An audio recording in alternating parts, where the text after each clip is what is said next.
بسم اللہ الرحمن الرحیم۔ السلام علیکم۔ آج میں آپ کی خدمت میں وظیفہ لے کر آئی ہوں۔ یہ گھر میں برکت کے لیے، گھر میں مال و دولت میں اضافے کے لیے مجرب ترین عمل ہے۔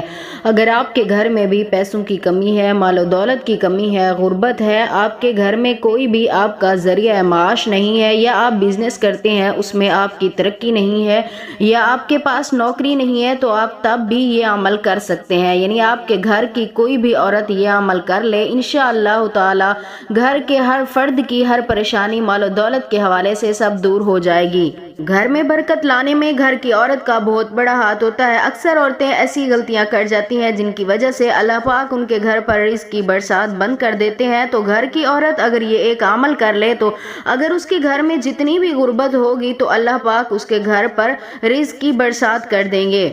تو آج کے وظیفے کی طرف چلتے ہیں۔ وظیفہ بتانے سے پہلے میری آپ سے ایک چھوٹی سی گزارش ہے کہ اگر آپ ہمارے چینل پر نیو آئے ہیں تو ہمارے چینل کو سبسکرائب ضرور کیجیے گا، اور اگر آپ یہ وظیفہ کرنا چاہتے ہیں تو کمنٹس میں اجازت کے لیے اپنا پورا نام لکھ دیجیے گا۔ تو یہ وظیفہ بہت ہی آسان سا اور چھوٹا سا وظیفہ ہے۔ یہ وظیفہ صبح جب سحری بنانے لگے اور گھر کی اور کوئی بھی عورت یہ وظیفہ کر سکتی ہے، جو روٹی بنا رہی ہو وہ عورت یہ وظیفہ کر سکتی ہے۔ سب سے پہلے جب روٹی بنانے لگیں اس وقت سر پہ دوپٹہ لیں اور بسم اللہ پڑھ کے آٹے کا پہلا پیڑا اٹھا لیں۔ پہلا پیڑا اٹھائیں، اس کے اوپر آپ نے صرف 3 مرتبہ سورۃ کوثر پڑھنی ہے۔ صرف 3 مرتبہ سورۃ کوثر پڑھ کے اس کے اوپر دم کر کے وہ روٹی بنائیں، اور اس کے بعد اپنے دل ہی دل میں اللہ پاک سے اپنے گھر کی خیر و برکت کے لیے دعا مانگتی رہیں۔ انشاءاللہ تعالی جب گھر کی عورت یہ عمل کرے گی، یعنی اپنا معمول بنا لے گی، تو اس کے گھر میں کبھی بھی غربت نہیں آئے گی۔